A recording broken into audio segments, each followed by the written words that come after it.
Chapter 11. Now the whole world had one language and a common speech. As men moved eastward, they found a plain in Shinar and settled there. They said to each other, "Come, let's make bricks and bake them thoroughly." They used brick instead of stone and tar for mortar.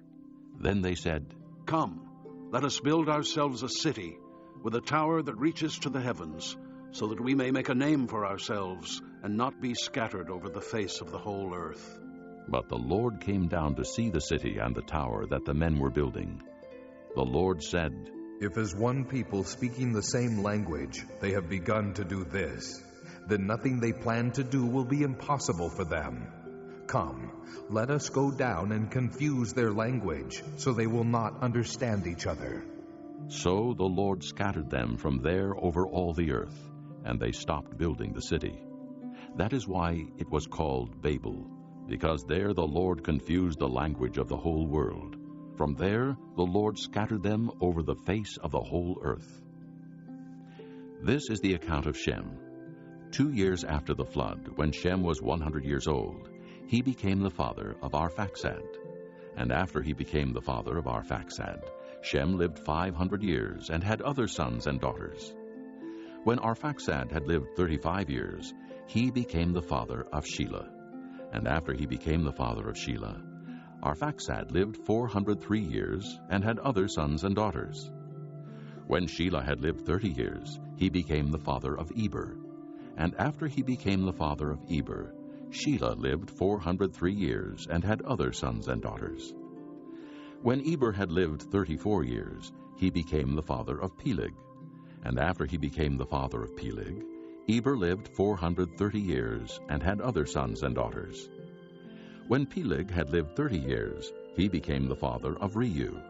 And after he became the father of Reu, Peleg lived 209 years and had other sons and daughters. When Reu had lived 32 years, he became the father of Serug. And after he became the father of Serug, Reu lived 207 years and had other sons and daughters. When Serug had lived 30 years, he became the father of Nahor. And after he became the father of Nahor, Serug lived 200 years and had other sons and daughters. When Nahor had lived 29 years, he became the father of Terah.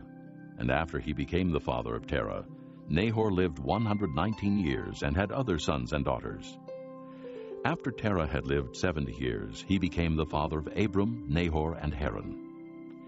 This is the account of Terah. Terah became the father of Abram, Nahor, and Haran. And Haran became the father of Lot.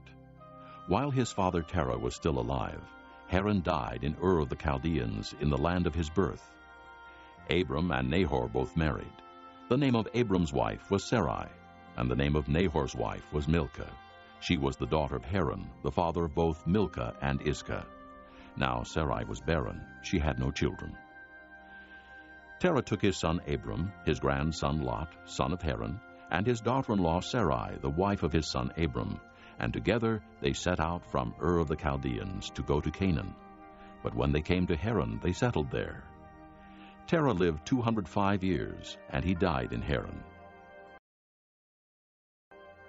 Chapter 12. The Lord had said to Abram, "Leave your country, your people, and your father's household, and go to the land I will show you. I will make you into a great nation, and I will bless you. I will make your name great, and you will be a blessing. I will bless those who bless you, and whoever curses you, I will curse, and all peoples on earth will be blessed through you." So Abram left, as the Lord had told him, and Lot went with him.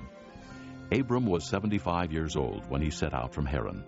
He took his wife Sarai, his nephew Lot, all the possessions they had accumulated, and the people they had acquired in Haran, and they set out for the land of Canaan, and they arrived there. Abram traveled through the land as far as the site of the great tree of Moreh at Shechem. At that time the Canaanites were in the land. The Lord appeared to Abram and said, "To your offspring I will give this land." So he built an altar there to the Lord who had appeared to him. From there he went on toward the hills east of Bethel and pitched his tent, with Bethel on the west and Ai on the east. There he built an altar to the Lord and called on the name of the Lord. Then Abram set out and continued toward the Negev. Now there was a famine in the land, and Abram went down to Egypt to live there for a while, because the famine was severe. As he was about to enter Egypt, he said to his wife Sarai, I know what a beautiful woman you are. When the Egyptians see you, they will say, This is his wife. Then they will kill me, but will let you live. Say you are my sister, so that I will be treated well for your sake, and my life will be spared because of you. When Abram came to Egypt, the Egyptians saw that she was a very beautiful woman. And when Pharaoh's officials saw her, they praised her to Pharaoh, and she was taken into his palace. He treated Abram well for her sake, and Abram acquired sheep and cattle, male and female donkeys, men servants and maidservants, and camels. But the Lord inflicted serious diseases on Pharaoh and his household because of Abram's wife Sarai. So Pharaoh summoned Abram. What have you done to me? He said, Why didn't you tell me she was your wife? Why did you say she is my sister, so that I took her to be my wife? Now then, here is your wife. Take her and go. Then Pharaoh gave orders about Abram to his men, and they sent him on his way with his wife and everything he had. Chapter 13.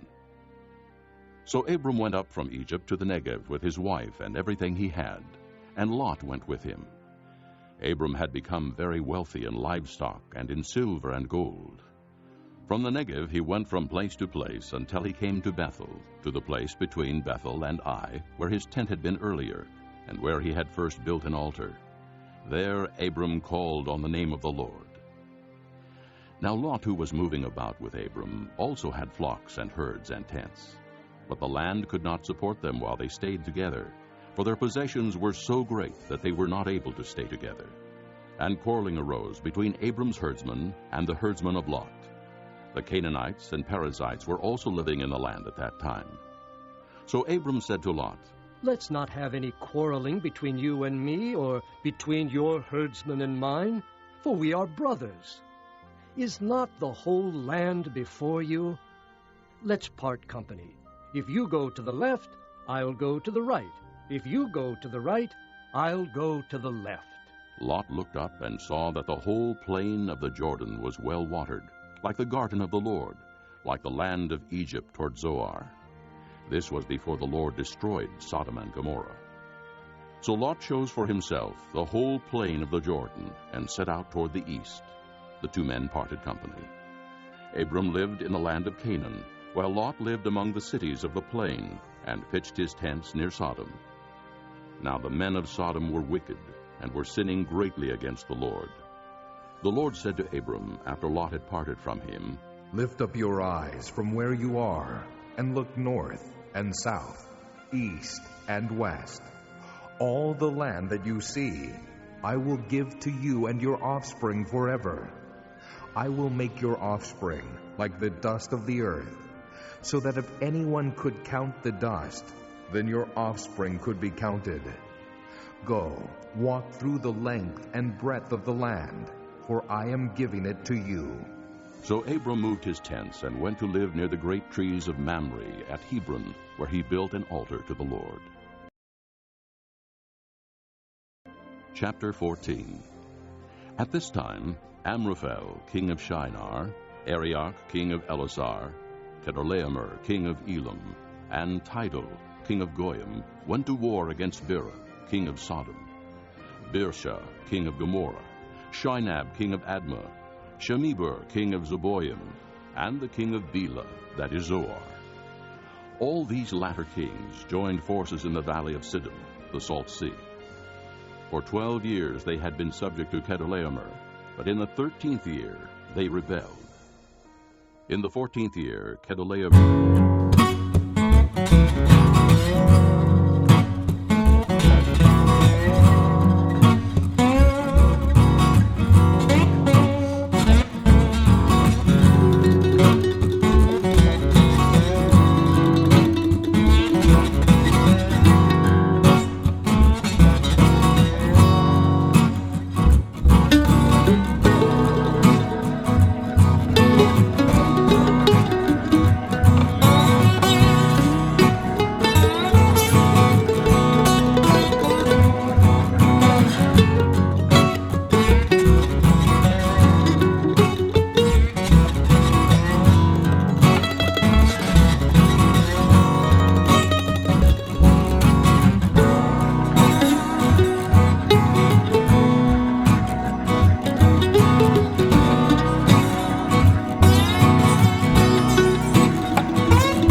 back his relative Lot and his possessions, together with the women and the other people.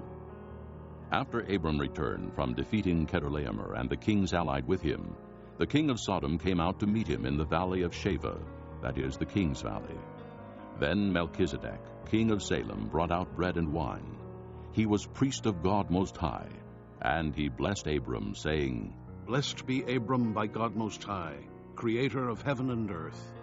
And blessed be God Most High, who delivered your enemies into your hand. Then Abram gave him 1/10 of everything. The king of Sodom said to Abram, Give me the people, and keep the goods for yourself.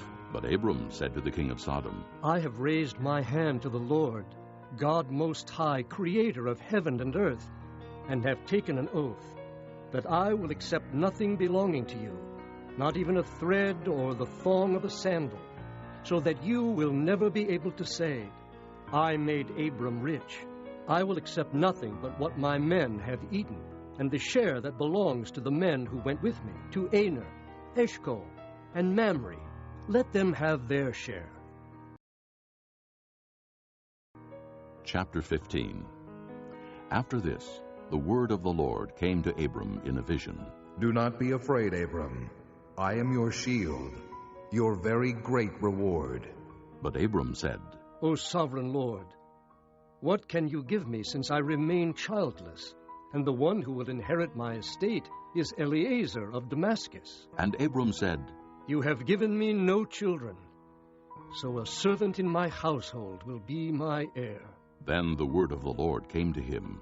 This man will not be your heir, but a son coming from your own body will be your heir. He took him outside and said, Look up at the heavens and count the stars, if indeed you can count them. Then he said to him, So shall your offspring be.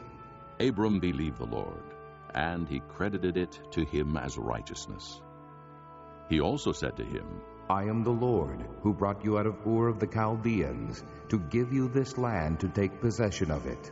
But Abram said, O sovereign Lord, how can I know that I will gain possession of it?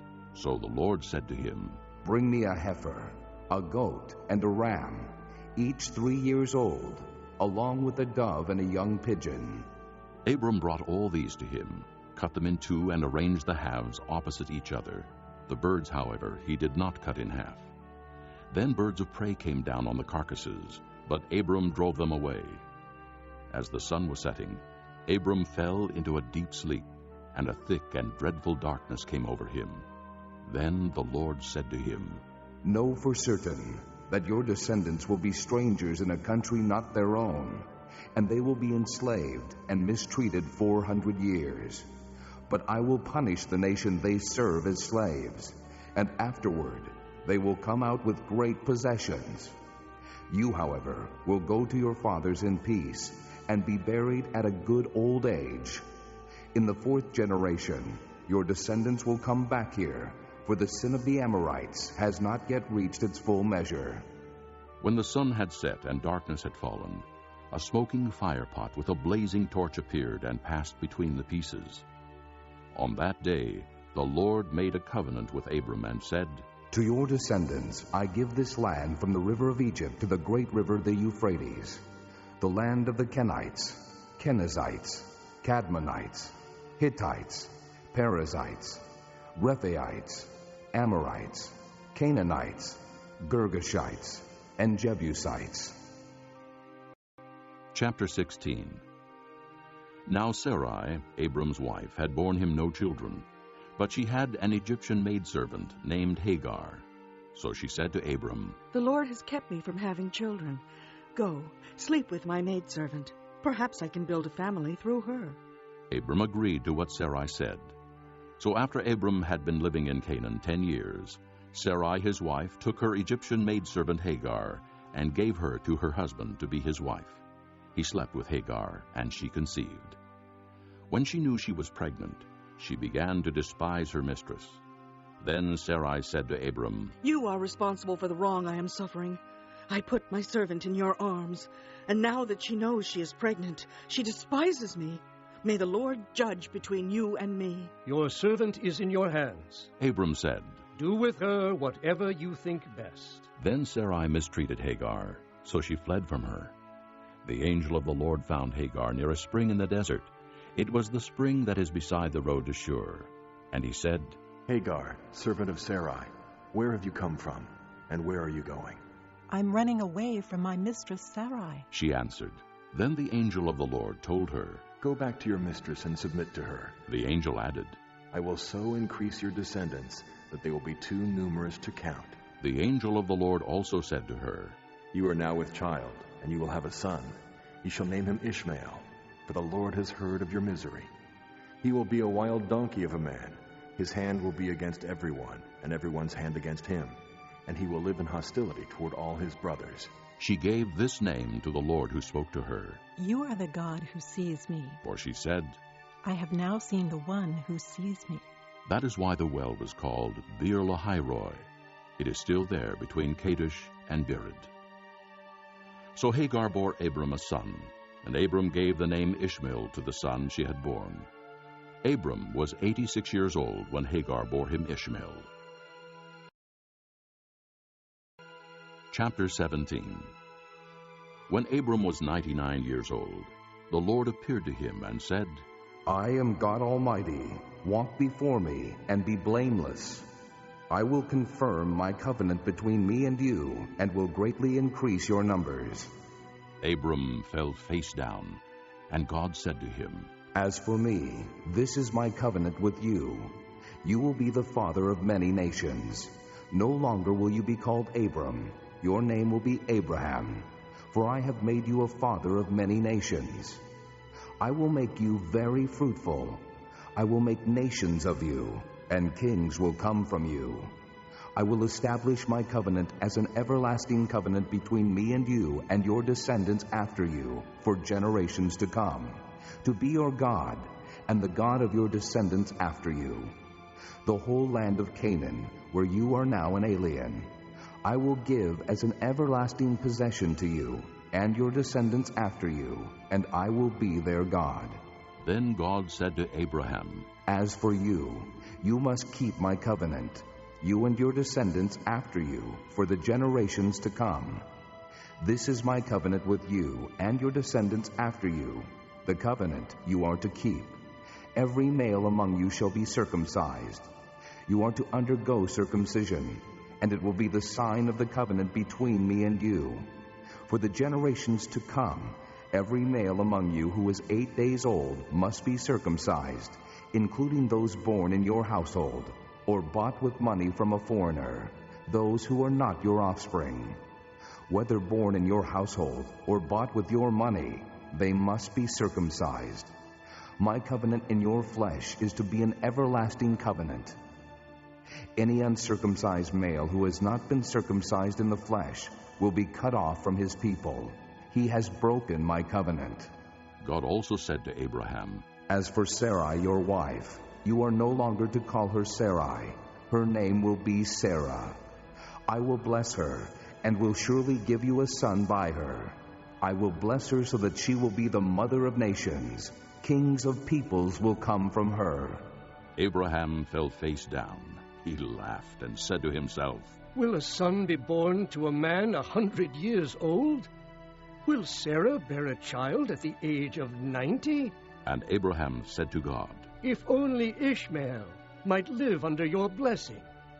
Then God said, Yes, but your wife Sarah will bear you a son, and you will call him Isaac. I will establish my covenant with him as an everlasting covenant for his descendants after him. And as for Ishmael, I have heard you. I will surely bless him. I will make him fruitful and will greatly increase his numbers. He will be the father of 12 rulers, and I will make him into a great nation. But my covenant I will establish with Isaac, whom Sarah will bear to you by this time next year. When he had finished speaking with Abraham, God went up from him. On that very day, Abraham took his son Ishmael and all those born in his household, or bought with his money, every male in his household, and circumcised them as God told him. Abraham was 99 years old when he was circumcised, and his son Ishmael was 13. Abraham and his son Ishmael were both circumcised on that same day, and every male in Abraham's household, including those born in his household or bought from a foreigner, was circumcised with him. Chapter 18. The Lord appeared to Abraham near the great trees of Mamre while he was sitting at the entrance to his tent in the heat of the day. Abraham looked up and saw 3 men standing nearby. When he saw them, he hurried from the entrance of his tent to meet them and bowed low to the ground. He said, "If I have found favor in your eyes, my lord, do not pass your servant by. Let a little water be brought, and then you may all wash your feet and rest under this tree. Let me get you something to eat, so you can be refreshed, and then go on your way, now that you have come to your servant." "Very well," they answered. "Do as you say." So Abraham hurried into the tent to Sarah. "Quick," he said. "Get 3 seahs of fine flour and knead it and bake some bread." Then he ran to the herd and selected a choice tender calf and gave it to a servant who hurried to prepare it. He then brought some curds and milk and the calf that had been prepared and set these before them. While they ate, he stood near them under a tree. "Where's your wife Sarah?" They asked him. "There, in the tent," he said. Then the Lord said, I will surely return to you about this time next year, and Sarah your wife will have a son. Now Sarah was listening at the entrance to the tent which was behind him. Abraham and Sarah were already old and well advanced in years, and Sarah was past the age of childbearing. So Sarah laughed to herself as she thought, After I am worn out and my master is old, will I now have this pleasure? Then the Lord said to Abraham, Why did Sarah laugh and say, Will I really have a child now that I am old? Is anything too hard for the Lord? I will return to you at the appointed time next year, and Sarah will have a son. Sarah was afraid, so she lied and said, I did not laugh. But he said, Yes, you did laugh. When the men got up to leave, they looked down toward Sodom, and Abraham walked along with them to see them on their way. Then the Lord said, Shall I hide from Abraham what I am about to do? Abraham will surely become a great and powerful nation, and all nations on earth will be blessed through him. For I have chosen him, so that he will direct his children and his household after him, to keep the way of the Lord by doing what is right and just, so that the Lord will bring about for Abraham what he has promised him. Then the Lord said, The outcry against Sodom and Gomorrah is so great, and their sin so grievous, that I will go down and see if what they have done is as bad as the outcry that has reached me. If not, I will know. The men turned away and went toward Sodom, but Abraham remained standing before the Lord. Then Abraham approached him and said, Will you sweep away the righteous with the wicked? What if there are 50 righteous people in the city? Will you really sweep away and not spare the place for the sake of the 50 righteous people in it? Far be it from you to do such a thing, to kill the righteous with the wicked, treating the righteous and the wicked alike. Far be it from you. Will not the judge of all the earth do right? The Lord said, If I find 50 righteous people in the city of Sodom, I will spare the whole place for their sake. Then Abraham spoke up again. Now that I have been so bold as to speak to the Lord, though I am nothing but dust and ashes, what if the number of the righteous is 5 less than 50? Will you destroy the whole city because of 5 people? If I find 45 there, he said, I will not destroy it. Once again he spoke to him. What if only 40 are found there? He said, For the sake of 40, I will not do it. Then he said, May the Lord not be angry, but let me speak. What if only 30 can be found there? He answered, I will not do it if I find 30 there. Abraham said, Now that I have been so bold as to speak to the Lord, what if only 20 can be found there? He said, For the sake of 20, I will not destroy it. Then he said, May the Lord not be angry, but let me speak just once more. What if only 10 can be found there? He answered, For the sake of 10, I will not destroy it. When the Lord had finished speaking with Abraham, he left. And Abraham returned home. Chapter 19. The two angels arrived at Sodom in the evening, and Lot was sitting in the gateway of the city. When he saw them, he got up to meet them and bowed down with his face to the ground. "My lords," he said, "please, turn aside to your servant's house. You can wash your feet and spend the night, and then go on your way early in the morning." "No," they answered. "We will spend the night in the square." But he insisted so strongly that they did go with him and entered his house. He prepared a meal for them, baking bread without yeast, and they ate. Before they had gone to bed, all the men from every part of the city of Sodom, both young and old, surrounded the house. They called to Lot, "Where are the men who came to you tonight? Bring them out to us so that we can have sex with them." Lot went outside to meet them and shut the door behind him and said, "No, my friends, don't do this wicked thing. Look, I have 2 daughters who have never slept with a man. Let me bring them out to you, and you can do what you like with them. But don't do anything to these men, for they have come under the protection of my roof." "Get out of our way," they replied, and they said, "This fellow came here as an alien, and now he wants to play the judge. We'll treat you worse than them." They kept bringing pressure on Lot and moved forward to break down the door. But the men inside reached out and pulled Lot back into the house and shut the door. Then they struck the men who were at the door of the house, young and old, with blindness, so that they could not find the door. The 2 men said to Lot, "Do you have anyone else here? Sons-in-law, sons or daughters, or anyone else in this city who belongs to you? Get them out of here, because we are going to destroy this place. The outcry to the Lord against its people is so great that he has sent us to destroy it." So Lot went out and spoke to his sons-in-law, who were pledged to marry his daughters. He said, "Hurry and get out of this place, because the Lord is about to destroy the city." But his sons-in-law thought he was joking. With the coming of dawn, the angels urged Lot, saying, "Hurry, take your wife and your 2 daughters who are here, or you will be swept away when the city is punished." When he hesitated, the men grasped his hand and the hands of his wife and of his 2 daughters and led them safely out of the city, for the Lord was merciful to them. As soon as they had brought them out, one of them said, "Flee for your lives. Don't look back, and don't stop anywhere in the plain.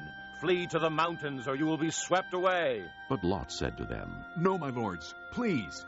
Your servant has found favor in your eyes, and you have shown great kindness to me in sparing my life. But I can't flee to the mountains. This disaster will overtake me, and I'll die. Look, here is a town near enough to run to, and it is small. Let me flee to it.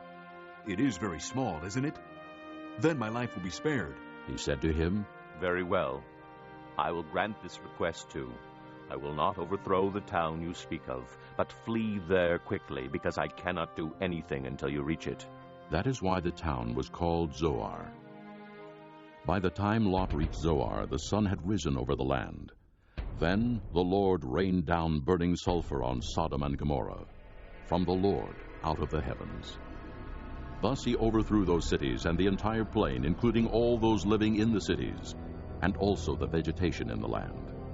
But Lot's wife looked back, and she became a pillar of salt. Early the next morning, Abraham got up and returned to the place where he had stood before the Lord. He looked down toward Sodom and Gomorrah, toward all the land of the plain, and he saw dense smoke rising from the land, like smoke from a furnace. So when God destroyed the cities of the plain, he remembered Abraham, and he brought Lot out of the catastrophe that overthrew the cities where Lot had lived. Lot and his 2 daughters left Zoar and settled in the mountains, for he was afraid to stay in Zoar. He and his 2 daughters lived in a cave. One day the older daughter said to the younger, "Our father is old, and there is no man around here to lie with us, as is the custom all over the earth. Let's get our father to drink wine, and then lie with him, and preserve our family line through our father." That night they got their father to drink wine, and the older daughter went in and lay with him. He was not aware of it when she lay down or when she got up. The next day the older daughter said to the younger, "Last night I lay with my father. Let's get him to drink wine again tonight, and you go in and lie with him, so we can preserve our family line through our father." So they got their father to drink wine that night also, and the younger daughter went and lay with him. Again, he was not aware of it when she lay down or when she got up. So both of Lot's daughters became pregnant by their father. The older daughter had a son, and she named him Moab. He is the father of the Moabites of today. The younger daughter also had a son, and she named him Ben-Ammi. He is the father of the Ammonites of today. This concludes Disc 1. Chapter 20. Now Abraham moved on from there into the region of the Negev and lived between Kadesh and Shur. For a while he stayed in Gerar, and there Abraham said to his wife Sarah, "She is my sister." Then Abimelech, king of Gerar, sent for Sarah and took her. But God came to Abimelech in a dream one night and said to him, "You are as good as dead because of the woman you have taken. She is a married woman." Now Abimelech had not gone near her, so he said, "Lord, will you destroy an innocent nation? Did he not say to me, 'She is my sister'? And didn't she also say, 'He is my brother'? I have done this with a clear conscience and clean hands." Then God said to him in the dream, "Yes, I know you did this with a clear conscience, and so I have kept you from sinning against me. That is why I did not let you touch her. Now, return the man's wife, for he is a prophet, and he will pray for you, and you will live. But if you do not return her, you may be sure that you and all yours will die." Early the next morning, Abimelech summoned all his officials, and when he told them all that had happened, they were very much afraid. Then Abimelech called Abraham in and said, "What have you done to us? How have I wronged you that you have brought such great guilt upon me and my kingdom? You have done things to me that should not be done." And Abimelech asked Abraham, "What was your reason for doing this?" Abraham replied, "I said to myself, 'There is surely no fear of God in this place, and they will kill me because of my wife. Besides, she really is my sister, the daughter of my father, though not of my mother, and she became my wife. And when God had me wander from my father's household, I said to her, "This is how you can show your love to me.